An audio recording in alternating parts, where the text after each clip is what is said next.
Hello everyone, my name is Kiran Eligeti. I'm next designer. ఈ వీడియోలో ఏం చెప్పబోతున్నా అంటే, ఒక అప్లికేషన్లో అది వెబ్ అప్లికేషన్ కావచ్చు, ఎంటర్ప్రైజ్ అప్లికేషన్ కావచ్చు, మొబైల్ అప్లికేషన్స్ కావచ్చు, సెర్చ్ బార్ డిజైన్ చేసేటప్పుడు కొన్ని యూఎక్స్ స్టాండర్డ్స్ మనము ఫాలో కావాల్సి ఉంటుంది. Standards is nothing but guide lines. ఆ గైడ్ లైన్స్ ఎలా ఉండాలి, అవి మీకు important guide lines, tips, tricks చెప్తాను. ఫస్ట్ పాయింట్ ఏంటంటే, avoid hiding the search bar are desktop. It could be anything.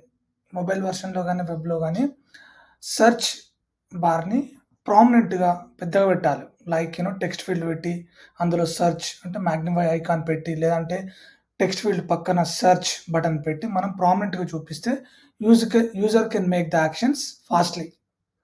ఏదో ఇలా మ్యాగ్నిఫై ఐకాన్ లేదంటే సెర్చ్ ఐకాన్ పెట్టి అది క్లిక్ చేసినప్పుడు టెక్స్ట్ ఫీల్డ్ని ఎన్లార్జ్ చేసి దాంట్లో టైప్ చేయడానికి కొద్దిగా టైం పడుతుంది. So that better to give straight forward action.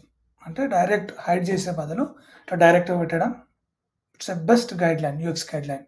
ఇప్పుడు నువ్వు ఏదైనా enterprise application like e commerce websites అన్నీ వాళ్ళు హైడ్ చేయరు సర్చ్ని. So that user can make the actions, user can navigate the application easily అన్నట్టు. First the second thing is use effective auto suggestions. Like గూగుల్లో నువ్వు హౌ టు లెర్న్ యూఎక్స్ అని కొడితే నీకు నంబర్ ఆఫ్ ఇట్లా సెర్చ్ రిజల్ట్స్ అనేటివి ఇట్లా auto suggestion చూపిస్తుంది. ఈ ఆటో సజెషన్లో నీకు నచ్చింది చూజ్ చేసుకొని నువ్వు సెర్చ్ రిజల్ట్స్కి వెళ్ళి అక్కడ నుంచి బ్రౌజ్ చేస్తావు రిలవెంట్ కీవర్డ్ని. సో ఇక నీ లెఫ్ట్ సైడ్లో ఐస్ అని రాశారు, బట్ ఇక్కడ ఐస్ అనేది బిగినింగ్ నుంచి స్టార్ట్ కావాలి. Ice something, ice burger, ice cream లాగా అట్లా నీకు ఆటో సజెషన్స్ ఇవ్వాలి. కానీ ఈ ఐస్ అనేది మధ్యలో వచ్చింది, జ్యూసర్ ఇక్కడ పేర్లో మధ్యలో వచ్చింది, ఇలా రావద్దు. ఎప్పుడైనా కీవర్డ్ అనేది starts with beginning. How to learn UX అనేసరికి ఇక్కడ హౌ టు లెర్న్ అనే వర్డ్స్ వచ్చాయి కదా, అట్లా ఆటో కీవర్డ్ అనేది ఫస్ట్లో ఉండాలి, మిడిల్లో, లాస్ట్లో ఉండొద్దు. ఓకే. Next correct typos. ఇప్పుడు నువ్వు ఏదైనా వర్డ్ అనేది కీవర్డ్ అనేది మిస్టేక్ చేసి రాసినావు, ఇక్కడ నీకు సెర్చ్ రిజల్ట్స్ అనేటిది ఇట్లా చూపిస్తుంది నో రిజల్ట్స్ ఫౌండ్ అని. అలా చూపించే బదులు you should give prominent keyword instead of నువ్వు ఏదో టైప్ చేసినప్పుడు అది కరెక్ట్ వర్డ్ తోటి నీకు చూపించాలి. Instead of that word we are giving this relevant word అని చూపిస్తుంది నీకు. అలా చూపించడం వల్ల నువ్వు అది క్లిక్ చేసి నువ్వు రిలవెంట్ సెర్చ్ రిజల్ట్స్ని చూస్తావు. సేమ్ గూగుల్లో ఇప్పుడు నువ్వు ఏదైనా వెబ్ అప్లికేషన్ ఏ అప్లికేషన్ చేసినా ఇప్పుడు google.comకి వెళ్ళి నువ్వు గూగుల్లో ఏ స్టాండర్డ్స్ ఉన్నాయో, the prominent way, auto suggestions, proper icons, spacing, ఇవన్నీ మనం మైండ్లో పెట్టుకోవాలి. Next show the number of search results. ఏదన్నా సెర్చ్ కీవర్డ్ యూజ్ చేసి సెర్చ్ చేసిన రిజల్ట్స్ అనేటివి ఎన్ని వచ్చినా నీకు తెలవాలి. సో తెలవాలంటే నువ్వు నంబర్ని ఇట్లా రైట్ సైడ్లో ఉన్నది కదా, నువ్వు ఇలా పెడితే so that user can know the exact results, ఎన్ని రిజల్ట్స్ వచ్చినాయి అనేది అర్థం చేసుకుంటాడు. With in that results you can filter most popular, most viewed, ఇలా ఉంటాయి కదా. Based on the application they can do add the filters list. ఆ ఫిల్టర్స్ని మనము పెట్టుకోవచ్చు. So next point, keep recent search queries. అంటే నువ్వు రీసెంట్గా ఇప్పుడు ఒక ప్రాజెక్ట్ చేస్తున్నావు, ఆ ప్రాజెక్ట్ రిలవెంట్ కీవర్డ్స్ తోటి నువ్వు సెర్చ్ చేసినావు. Tomorrow also you are searching something for that product. So నువ్వు ఎస్టర్డే ఏమైతే సెర్చ్ కీవర్డ్స్ యూజ్ చేసినావో అవి నువ్వు యాజ్ సూన్ యాజ్ క్లిక్ చేయగానే నీకు ఆ కీవర్డ్స్ అనేటివి ఎగ్జిస్టింగ్ అంటే హిస్టరీ ఉంటే better. So that I can go through again and I can do the research అన్నట్టు. Next choose proper page layout. So mobile అప్లికేషన్కి వచ్చేసరికి మనము ప్రాపర్ లేఅవుట్ని యూజ్ చేయాలి. unless list view or card view, so that user can know the scan the content easily. Okay. ఏదో list just ఇప్పుడు ఇక్కడ blender అని టైప్ చేసినాం, సపోజ్ ఇప్పుడు అది ఈ కామర్స్, ఓన్లీ బ్లెండర్ అనే ఒక నేమ్ ఇచ్చి ఏదో ఒక బటన్ పెడితే సరిపోదు. So that you have to add the images. ఇవన్నీ మనం ప్రపోజ్ చేయాలి యాజ్ ఏ యూఎక్స్ డిజైనర్గా. ఇమేజ్ పెట్టాలి, దాని లిస్ట్ ఏంది అనేది క్లియర్గా అంటే user can make the necessary actions. User can go to the details page, లేదంటే కొంటాడు, చూసి ఎగ్జాక్ట్గా ఆ కంటెంట్ స్కాన్ చేసి కొనాలనుకుంటే కొనేస్తాడు. At the same time card view కూడా చూడొచ్చు based on the content.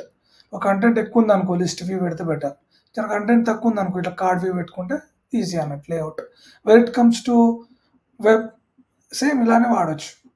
Are else you can give the options, view options, list వ్యూనా, టైల్స్ వ్యూనా, గ్రిడ్ వ్యూనా, చాలా ఉంటాయి వ్యూస్. కస్టమ్ వ్యూనా, ఇవన్నీ మనం ప్రపోజ్ చేయొచ్చు. Next, show search loading with skeleton screen. నువ్వు ఒక కామర్స్ అప్లికేషన్కి వెళ్ళినావు, లేదంటే మొబైల్ అప్లికేషన్స్ లైక్ ఉంటాయి కదా, నెట్ఫ్లిక్స్, మూవీ రిలేటెడ్ అప్లికేషన్స్లో నువ్వు ఏదైనా మూవీ సెర్చ్ చేసినప్పుడు నీకు స్కెలిటన్ లాగా లోడ్ అవుతుంటుంది page. So that user can understand easily అన్నట్టు, అంటే పేజ్ లోడ్ అవుతుందని. ఇప్పుడు ఏదో మూవీ కొట్టి ఏం చూపించుకుంటే ఏమవుతుందంటే యూజర్ కాంట్ అండర్స్టాండ్ ఇది లోడ్ అవుతుందా లేకుంటే నా డేటా ఫెచ్ అవుతుందా లేదని కన్ఫ్యూజన్లో ఉంటాడు. So better to have skeleton screen, అంటే ఒక పేజ్ని లోడ్ చేస్తున్నప్పుడు ఆ ట్రాన్సిషన్స్, టైనీ ట్రాన్సిషన్స్ ఉంటే user can understand that page is loading అట్లా. Next, provide help, no results. For example, you search with some item but you couldn't find. So ఇలా direct we're unable to find your product ఇలా పెడితే సరిపోదు. At the same time ఈ మెసేజ్తో పాటు right సైడ్లో related ప్రోడక్ట్స్ని కూడా మనం పెడితే user can go through that relevant products.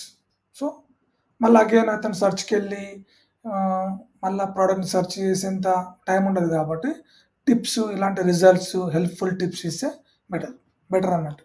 So ఈ విధంగా మనము ఒక సెర్చ్ బార్ని అండ్ సెర్చ్ రిజల్ట్స్ని ఎలా ఒక అప్లికేషన్లో డిజైన్ చేయాలో ఇలాంటి యూఎక్స్ గైడ్లైన్స్ని వాడి మనం చేసి, అట్ ద సేమ్ టైం వాటికి ప్రామినెంట్ ఒక అనోటేషన్స్, నీకు ఫిగ్మాలో అనోటేట్ అనే ఒక ప్లగిన్ వచ్చింది, టూల్ వచ్చింది డెవ్ మోడ్లో.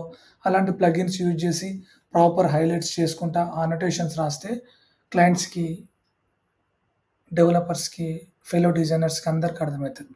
సో ఇలాంటి టిప్స్, ట్రిక్స్, ఒక చిన్న బటన్ కోసం మనం, ఒక చిన్న సెర్చ్ బార్ కోసం, సెర్చ్ బార్ పక్కన ఒక బటన్ కోసం ఎలాంటి స్టాండర్డ్స్, ఎలాంటి టైనీ యూఎక్స్ గైడ్లైన్స్ వాడాలో చెప్పాను. This is important stuff. UX అంటేనే చిన్న చిన్న పాయింట్సే ఇంప్రూవ్ అవుతుంది ఒక ఎక్స్పీరియన్స్ అనేది.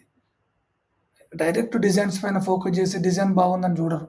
అంటే యూజర్ ఎక్స్పీరియన్స్ ఆల్సో ఇంపార్టెంట్. ఆ యూజర్ ఎక్స్పీరియన్స్ అనేది చిన్న చిన్న మైన్యూట్ డీటెయిల్డ్ ఇంప్రూవైజేషన్స్ తోటి మనకు యూజర్ ఫ్రెండ్లీ డిజైన్ అనే అవుట్పుట్ వస్తుంది. This is what I would like to say for this video. Life is short, enjoy your moment, be honest, never give up. Thank you.